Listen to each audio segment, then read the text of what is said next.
Esta mensagem que você ouvirá agora foi ministrada em um dos nossos cultos, realizados na Igreja Presbiteriana Renovada Independente de Arapongas. Esperamos que você seja edificado através dela. Que Deus abençoe você e a sua família.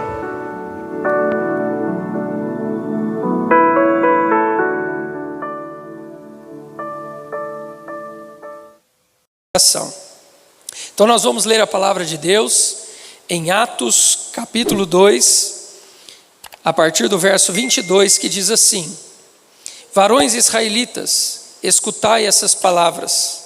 A Jesus Nazareno, varão aprovado por Deus entre vós com maravilhas, prodígios e sinais, que Deus por ele fez no meio de vós, como vós mesmos bem sabeis.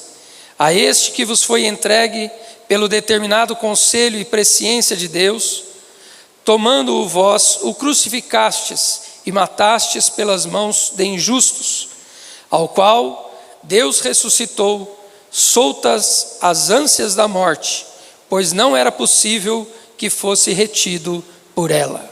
Amém. Irmãos, nós estamos falando então sobre quebra de cadeias, e nós já vimos aqui que o Senhor quebrou uma cadeia de uma enfermidade, de uma mulher que estava há 18 anos encurvada. Jesus se encontrou com aquela mulher lá na sinagoga, e Jesus tocou naquela mulher, e aquela cadeia foi quebrada, ela se viu livre, ela se endireitou na mesma hora, e foi restaurada. Depois nós falamos de um pai, cujo filho estava possesso de um espírito maligno, que o lançava no fogo, na água, tentando matá-lo. Esse pai também vem até Jesus, traz o seu filho. Jesus expulsa aquele demônio e aquele menino ficou curado, ficou liberto, ficou são daquele problema, daquela possessão. Falamos ainda de um homem que estava preso a uma cama por uma paralisia por 38 anos, lá no tanque de Betesda. E Jesus chegou ali e tocou também naquele homem, disse para aquele homem: levanta, toma a tua cama, vai para a tua casa. E aquele homem se levantou.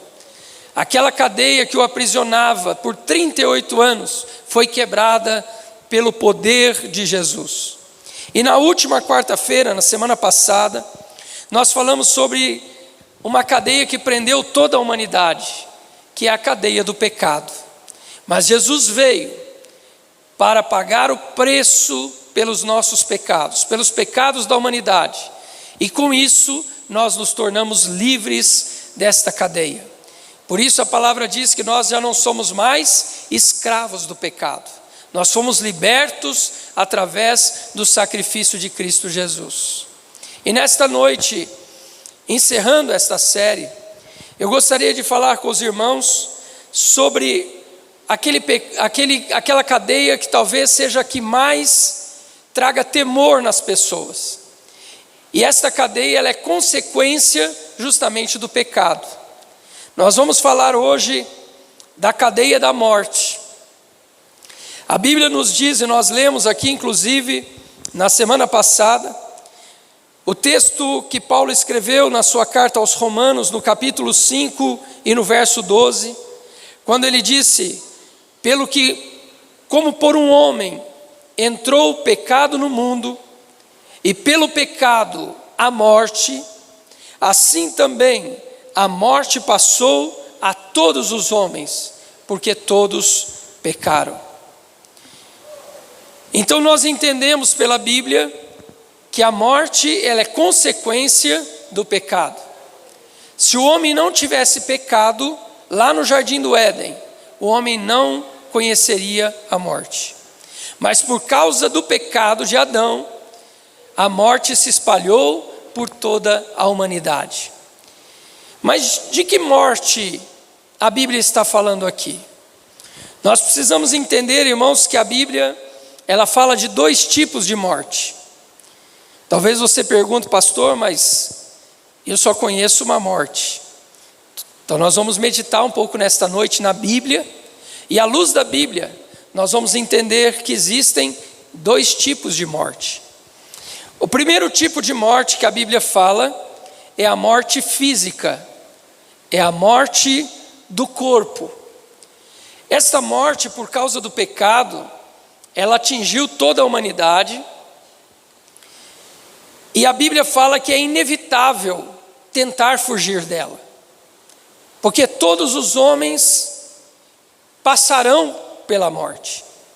A Bíblia diz no Salmo 89 e no verso 48, o salmista diz: quem é que pode viver e não ver a morte? Quem pode livrar a sua alma do poder da sepultura?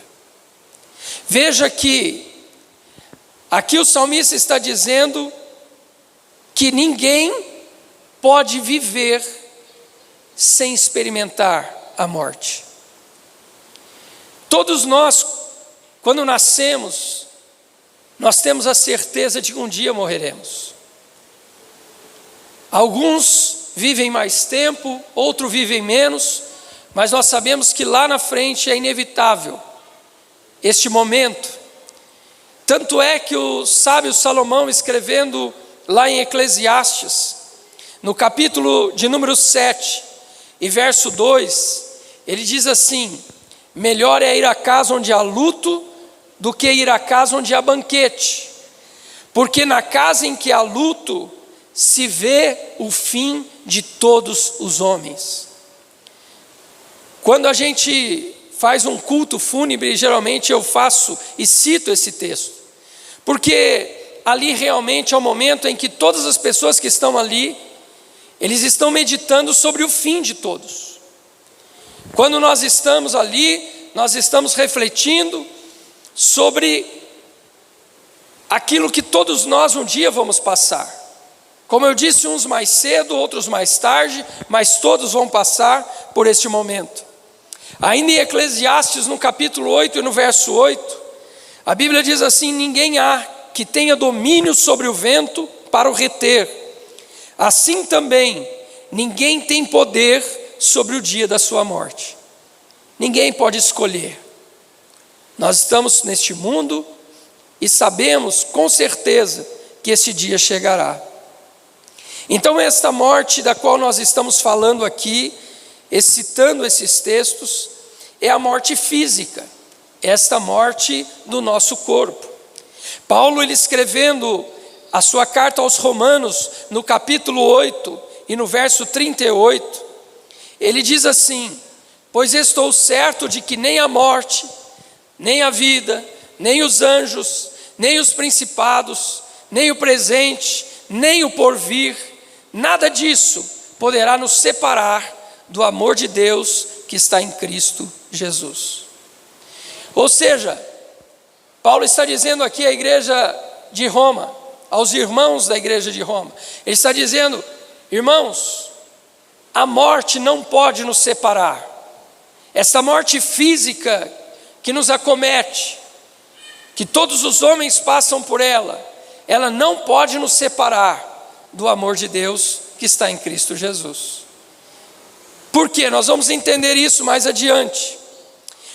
Mas ainda o apóstolo Paulo, na sua primeira carta aos Coríntios, no capítulo 15 e no verso 21, ele diz assim: visto que a morte veio por um homem, Adão, também por um homem veio a ressurreição dos mortos.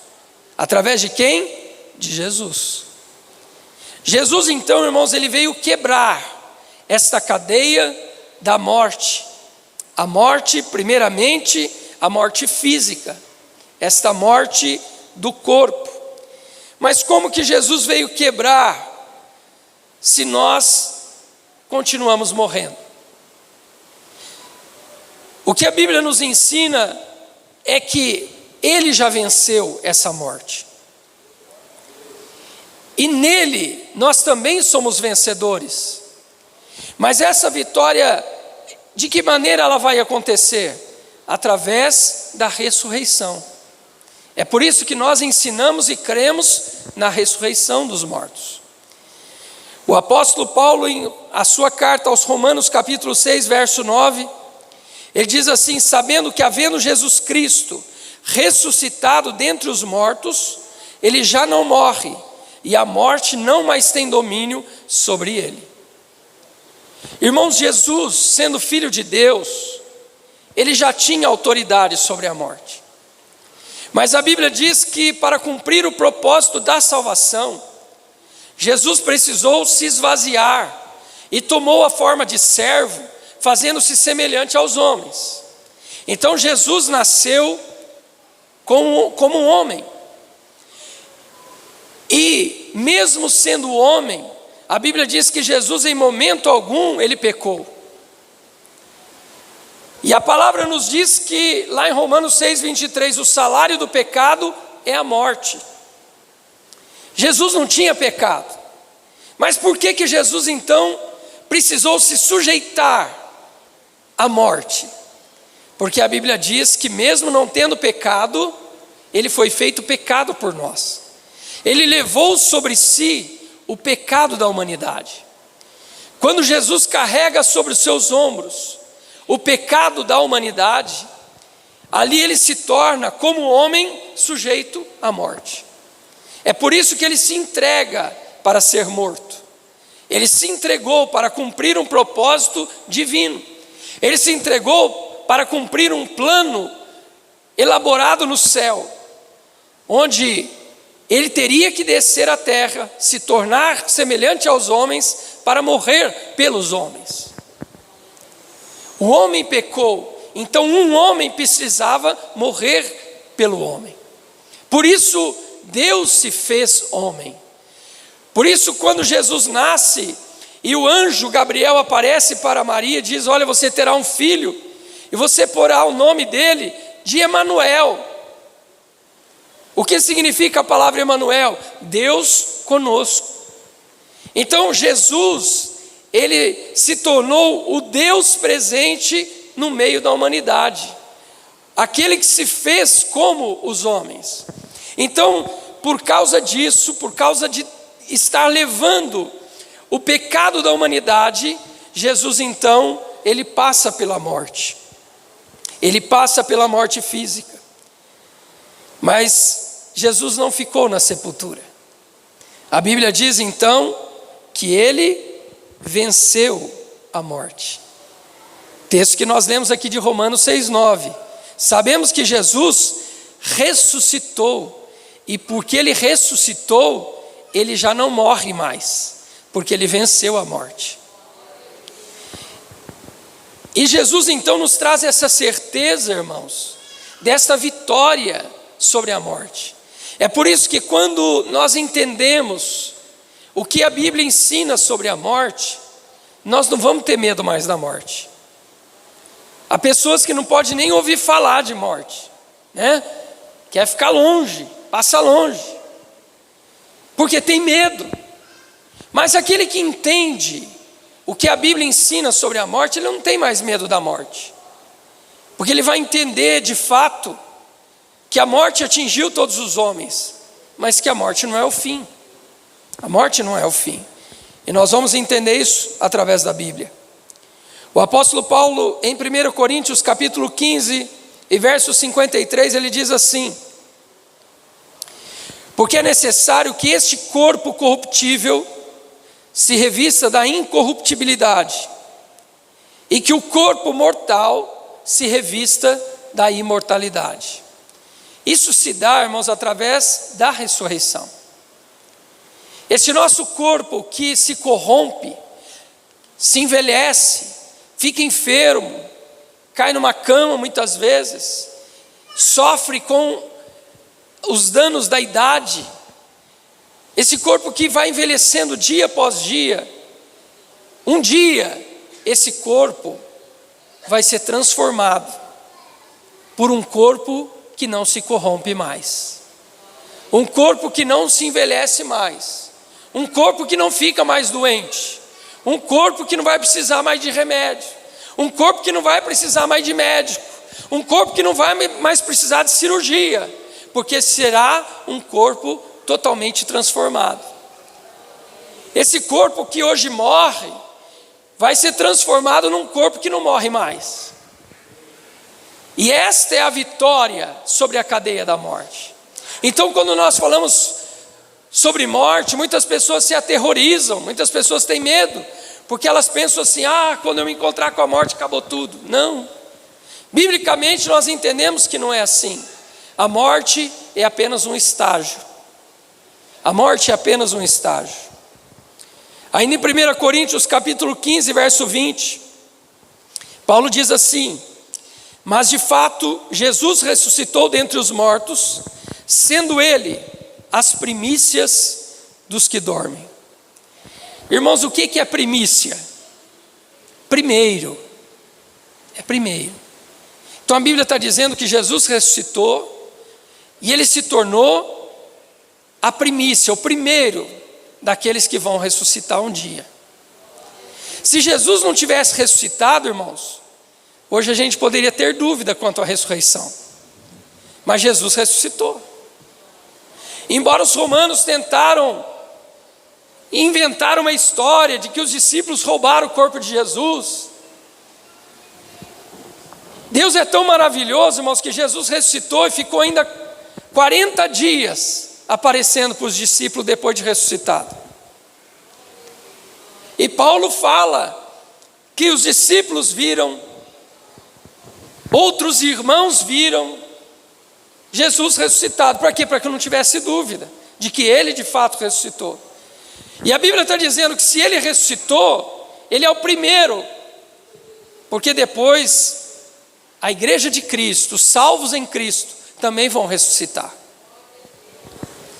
Mas eu gostaria de explicar algo aqui, porque quando a Bíblia fala que Jesus é o primeiro, nós precisamos olhar lá no Antigo Testamento, por exemplo. Nós lemos que Elias orou pelo filho da viúva de Sarepta, que havia morrido, e ele ressuscitou.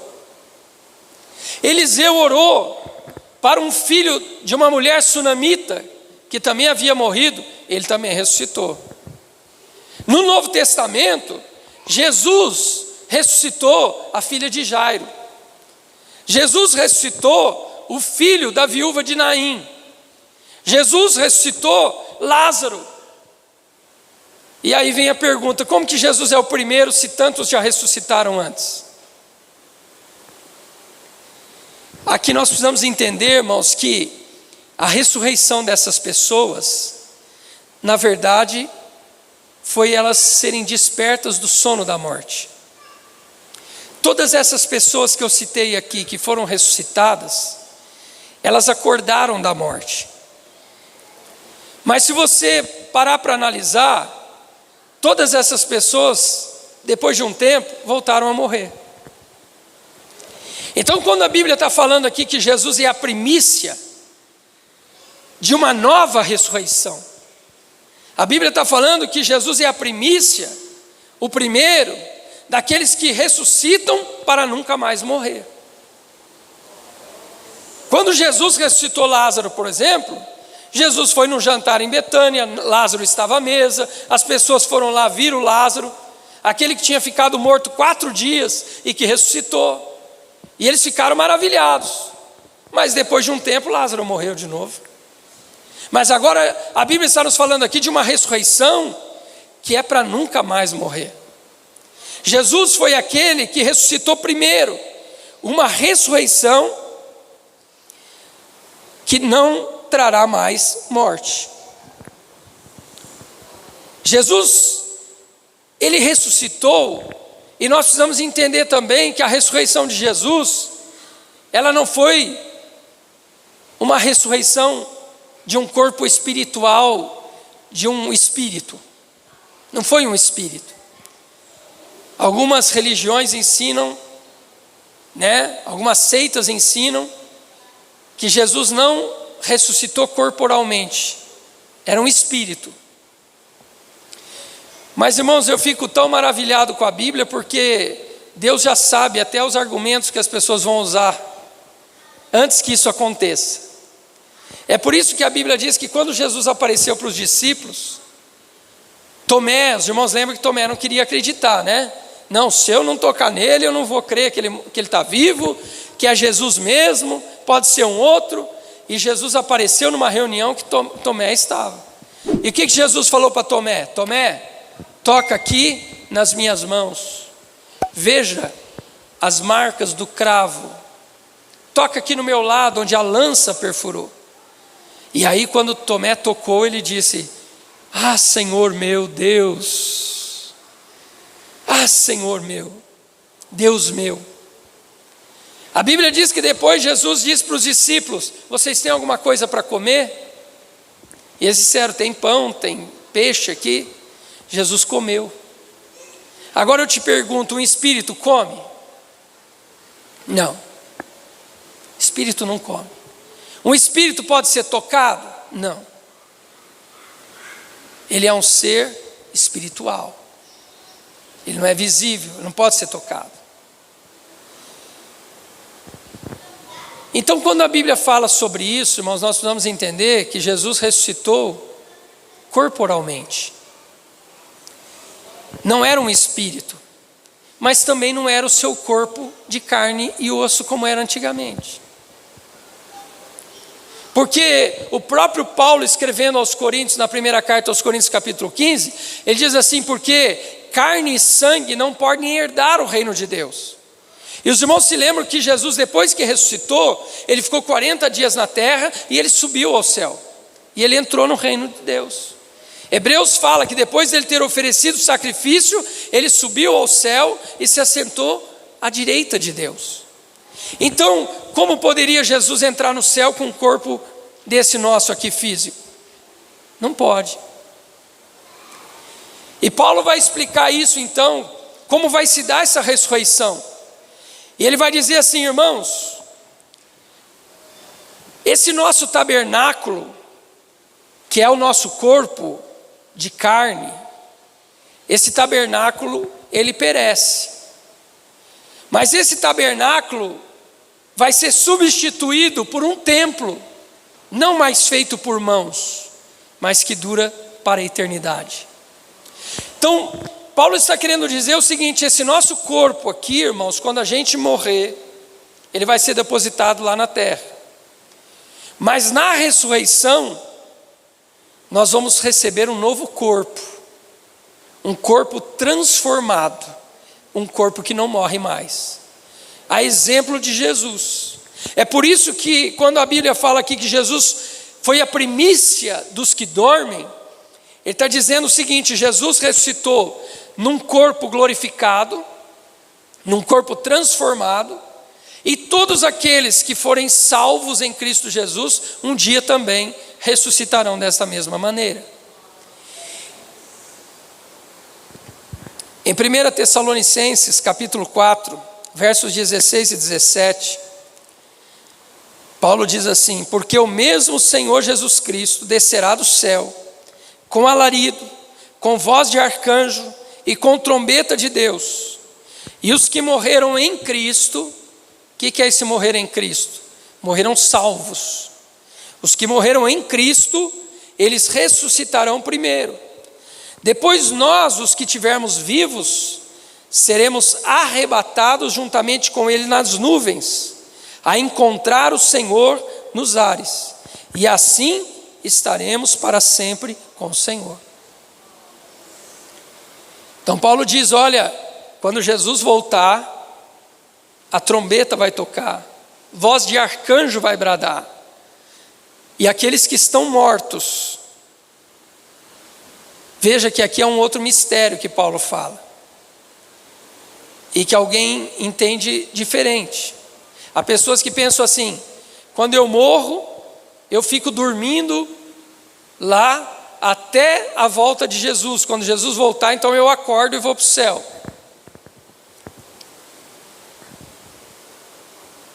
Mas não é isso que a Bíblia diz. A Bíblia diz, irmãos, que o nosso corpo fica lá, mas a nossa alma, depois da morte, imediatamente após a morte, a nossa alma, ela tem dois caminhos: ou ela vai para o céu, ou ela vai para o inferno.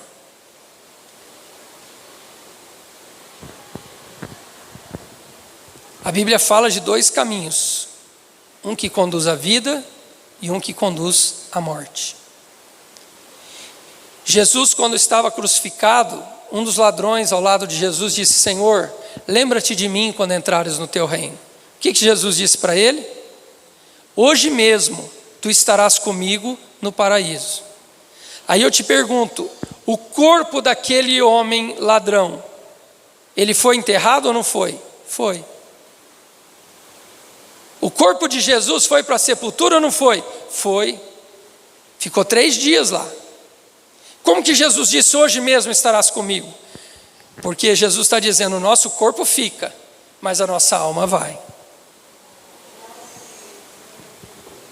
Então é por isso que nós temos a certeza, irmãos, quando a gente vê uma situação de morte, a gente entende que a pessoa, aquele corpo que está sendo velado ali, é apenas corpo, é apenas o corpo, é apenas o tabernáculo, a matéria, não tem mais vida, o sopro de vida cessou.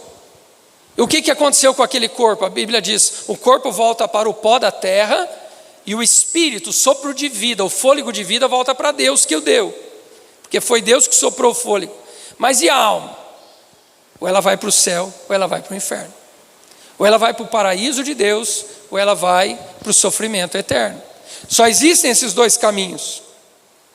Então Paulo, escrevendo aos Coríntios no capítulo 15, verso 44, ele diz assim, semeia-se o corpo natural e ressuscita o corpo espiritual. Aqui ainda no capítulo 15, Paulo diz assim, nem todos morreremos, mas todos seremos transformados. Então ele está dizendo, aquele que estiver morto na volta de Jesus, vai ter um corpo ressuscitado, transformado. E quem estiver vivo, quando Jesus voltar, imediatamente no arrebatamento também vai ter o corpo transformado. No abrir e piscar de olhos. Nós vamos ser transformados num corpo espiritual, um corpo que não morre mais. Então nós entendemos, irmãos, que Jesus, quando veio, morreu e ressuscitou, ele quebrou a cadeia da morte. É por isso que o crente, o salvo em Cristo Jesus, aquele que crê que Jesus é o Senhor, é o Filho de Deus, ele não vai ter medo da morte. Porque a gente entende que a morte é uma passagem para a vida eterna. O grande evangelista Billy Graham, ele diz assim, a morte não é o fim, mas o começo de uma nova dimensão de vida. Então, para aquele que sabe, que conhece Jesus e que entregou a vida para Jesus, nós sabemos, irmãos, que quando chegar o dia que todos vamos passar, nós temos a certeza de que ao fechar os nossos olhos aqui, nós estaremos com o Senhor. Nós estaremos com Ele. Por quê? Por causa de nós mesmos? Que nós somos bonzinhos? Não. Por causa de Jesus que morreu na cruz. É por causa de Jesus que derramou o seu sangue na cruz, que perdoou os nossos pecados, que nos reconciliou com Deus, que nos tornou santos diante de Deus. É por causa dele e não por causa de nós, que nós um dia estaremos com o Senhor. Mas a segunda morte, irmãos, que a Bíblia fala, se a primeira é a morte física, é a morte do corpo, qual que é a segunda morte? A morte da alma. É uma morte eterna. Morte não de fim, mas morte de sofrimento. A alma vai perecer por toda a eternidade. Esta morte é chamada na Bíblia, irmãos, de segunda morte. Charles Haddon Spurgeon, ele disse o seguinte: se você não morrer para o pecado, você morrerá pelo pecado.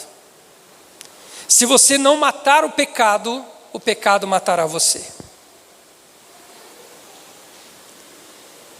Como nós dissemos, o salário do pecado é a morte. Se eu não mortificar o pecado na minha vida, o pecado vai me matar. É isso que ele disse. Se você não abandonar o pecado vai matar você. E aí, nós estamos falando da morte eterna. Não apenas a morte física. A morte física todos os homens passam.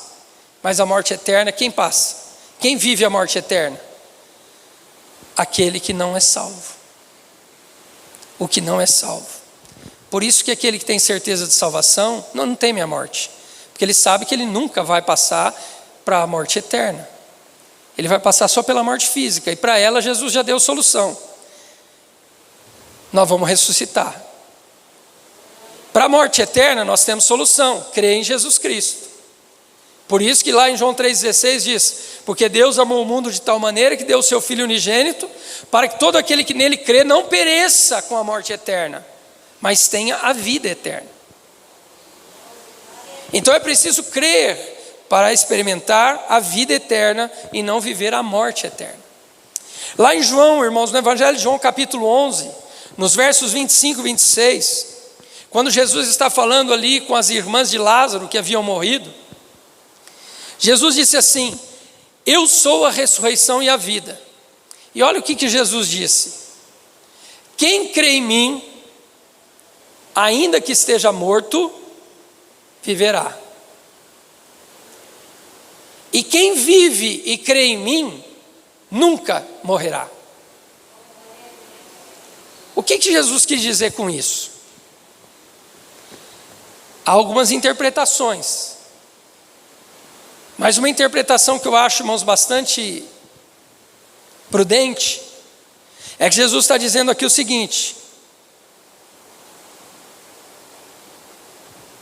quem crê em mim, ainda que morreu fisicamente, ele vai viver um dia na ressurreição. E quem está vivo e crê em mim, ele nunca vai enfrentar a morte eterna. Deu para entender? Então quem crê em Jesus morre a morte física? Morre. Não morre a morte eterna. E quem no dia do arrebatamento estiver vivo e não morreu, significa que ele nunca vai morrer. Por quê? Ele não vai morrer nem a morte física e nem a morte eterna. Em Mateus capítulo 10 e verso 28, Jesus vai falar também sobre essa questão da morte eterna. E ele diz assim: não temam os que matam o corpo, mas não podem matar a alma. Pelo contrário, temam aquele que pode fazer perecer no inferno tanto a alma quanto o corpo. O que Jesus está dizendo aqui? O homem mata o próximo semelhante, não é? Num assalto, num acidente, mata. Mas Jesus está dizendo: não tenha medo do homem que mata o corpo, porque o corpo vai morrer, mais cedo ou mais tarde vai morrer.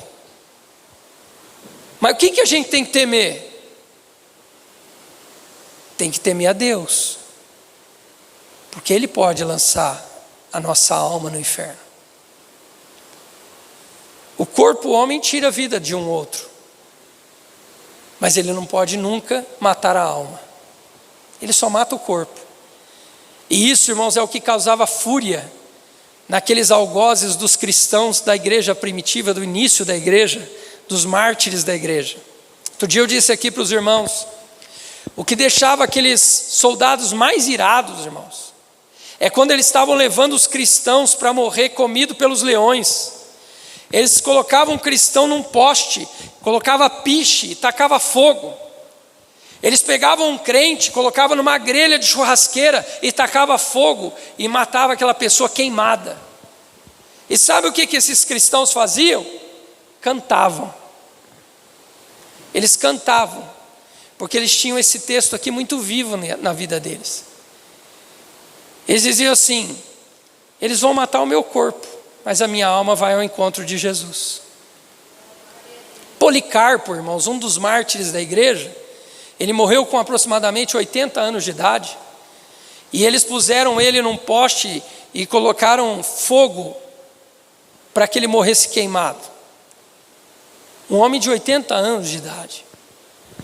E Policarpo disse assim para aqueles homens que estavam pondo fogo, ele disse assim: coloquem mais fogo, para que mais rápido eu me encontre com o meu Jesus. Eles não tinham medo da morte. E é isso que a palavra de Deus quer nos trazer hoje como lição.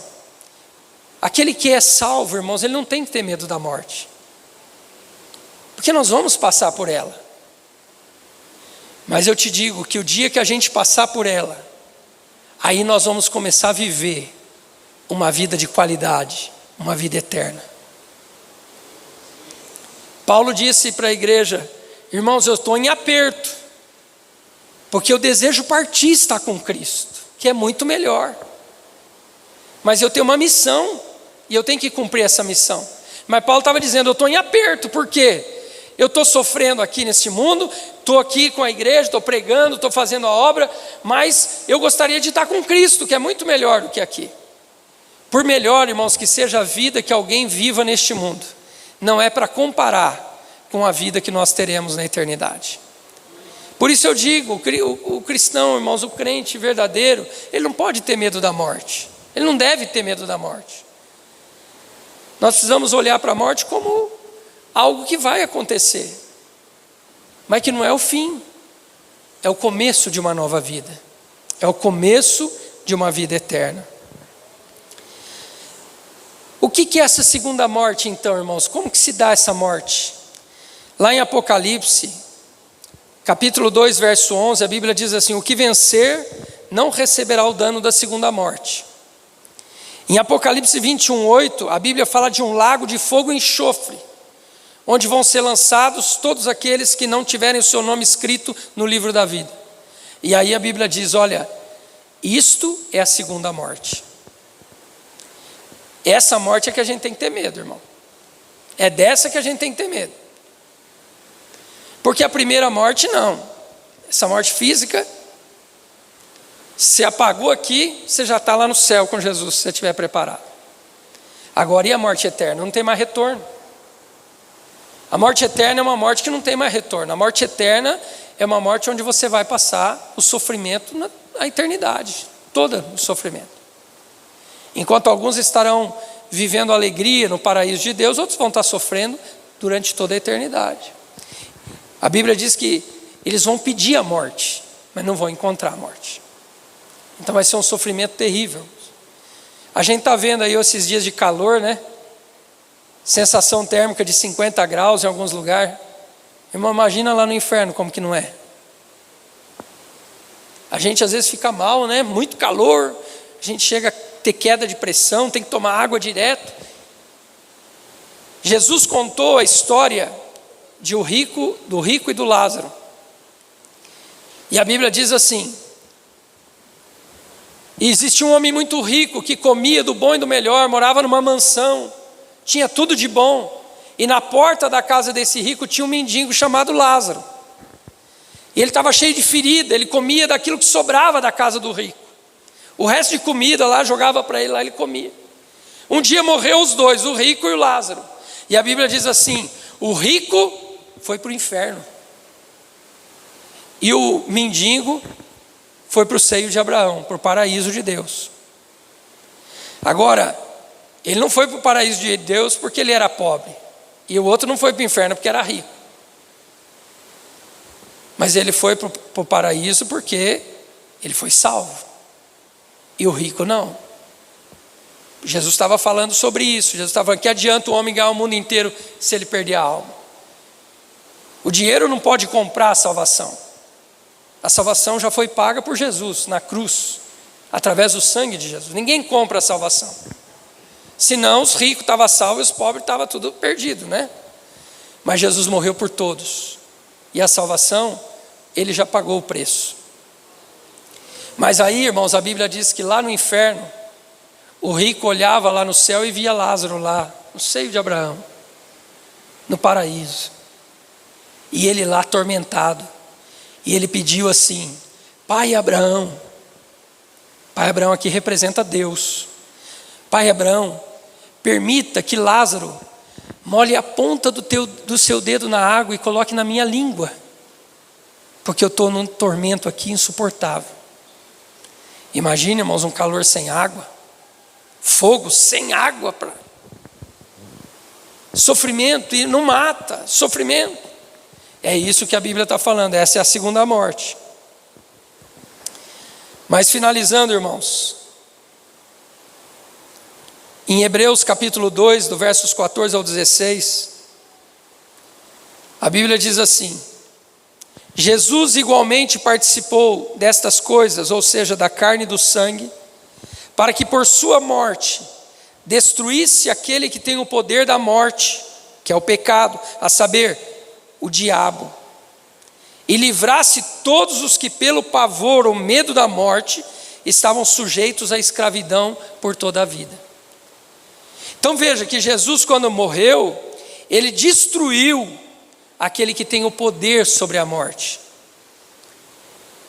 Por que o diabo, ele diz que o diabo tem o poder sobre a morte? Porque a morte vem através do pecado. E quem trouxe o pecado para o mundo? O diabo. Foi o diabo. Ele que trouxe o pecado, não foi ele que enganou a Eva, foi ele que pecou lá no céu já, né, como anjo. Ele já pecou lá, pecado do orgulho, ele caiu do céu, foi lançado para a terra. Pois na terra ele trouxe o pecado para a humanidade. Então ele tem o poder da morte no sentido de que através do pecado o homem morre. Mas Jesus na cruz, ele destruiu o poder do diabo. Ele destruiu. Por isso que hoje nós somos livres. Por isso que nós somos livres. Se nós cremos em Jesus, o diabo não pode mais, irmãos, tirar a nossa vida. Ele não tem poder sobre a nossa vida. Se nós servimos a Jesus e abandonamos o pecado, nós vamos viver a vida eterna com Cristo. É isso que a palavra nos ensina. E para finalizar, 2 Timóteo capítulo 1:10, Paulo escrevendo a Timóteo, ele diz assim: Jesus Cristo não só destruiu a morte, como trouxe luz à vida e à imortalidade, mediante o Evangelho. Graças a Deus, irmãos, que o Evangelho chegou até nós. E é por isso que nós estamos compartilhando o Evangelho. O que é o Evangelho? Boas novas de salvação. O Evangelho é justamente a mensagem que diz: todos pecaram, estão condenados à morte, mas Jesus veio trazer vida, e vida com abundância. Quem se torna um salvo em Cristo, ele se torna uma nova criatura, e o pecado não tem mais domínio sobre ele. Logo, ele agora vai viver a vida eterna, e não a morte eterna. Amém? Então, se você entrou aqui nessa noite com medo de morrer, saia daqui sorrindo, saia daqui feliz, saia daqui abençoado. Não deixe essa prisão, essa cadeia da morte ficar te atormentando a vida inteira. Tem gente que passa a vida, irmão, com medo de morrer, e com isso ele deixa de viver. Vive em paz. Saiba que a sua vida está nas mãos de Deus. Tua vida está na mão dele. A Bíblia diz assim: quem por mais ansioso que esteja, consegue mudar o curso da sua vida, aumentar 1 minuto da sua vida por causa de estar ansioso? Pode? Alguém consegue? Não. Então não adianta ficar ansioso. Temos que descansar, nossa vida está na mão de Deus. Nossa vida está na mão dele. E lá em Tessalonicenses, Paulo diz assim, irmãos, que um dia uma voz vai bradar: onde está, ó morte, a sua vitória? Depois do arrebatamento, quando todos ressuscitarem, aí alguém vai perguntar: onde está a morte, a sua vitória? Onde está, ó morte, o teu aguilhão? Porque na ressurreição dos mortos, irmãos, vai ser revelado, ou vai ser oficializado a vitória de Jesus sobre a cadeia da morte. Todos aqueles que estiverem salvos, eles vão ressuscitar e vão vencer a morte como Jesus venceu. Amém? Então vamos nos colocar em pé e vamos orar.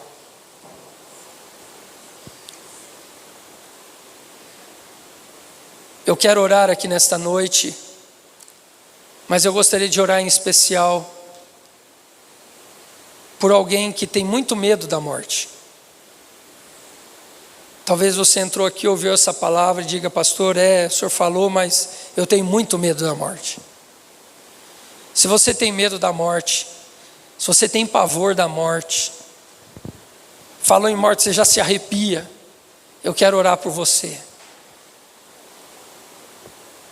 Se você ainda não entregou sua vida para Jesus, for Deus, Te louvamos, ó Deus, e te agradecemos pelo sacrifício de Cristo Jesus na cruz do Calvário. Porque todos nós, Senhor, toda a humanidade estava condenada à morte eterna, à segunda morte. No entanto, Jesus derramou o seu sangue ali e quebrou as cadeias da morte. E hoje, através da salvação, da fé em Cristo Jesus, nós fomos livres desta morte eterna. Nós vamos sim, Senhor, experimentar a morte física. Se o Senhor não voltar, se o Senhor não arrebatar a igreja, nós vamos experimentar a morte física. Mas essa morte, Senhor, é apenas uma passagem para a vida eterna. Senhor, mas o importante é que Jesus já derramou o seu sangue para nos livrar da pior morte, que é a morte eterna. Se alguém, Senhor, ouvindo essa ministração, que não tem certeza da sua salvação, não entregou a vida para Jesus, nesta hora, Senhor, eu apresento esta vida ao Senhor. Esta vida que está agora, Senhor, confessando diante de Ti, que ela quer, Senhor, a salvação, que ela quer receber Jesus como seu único Salvador. Eu peço, Senhor, que Tu escreva agora este nome no livro da vida. Que o Senhor apague e lance no abismo todos os pecados e faça desta vida agora uma nova vida. Escreva uma nova história e tira a partir de agora, Senhor, todo o medo do pecado, da morte. Tira esse medo, Senhor, da morte, esse medo que aterroriza essa pessoa. Traga alegria, traga esperança, traga, Senhor, paz a esse coração. Que ela possa, Senhor, que ele possa se entregar a Ti e saber que o Senhor já morreu na cruz para que nós pudéssemos ter a vida eterna. Em nome de Jesus eu oro e Te agradeço, Senhor, por este sacrifício de amor, por este gesto de graça, em nome de Jesus. Amém. Amém.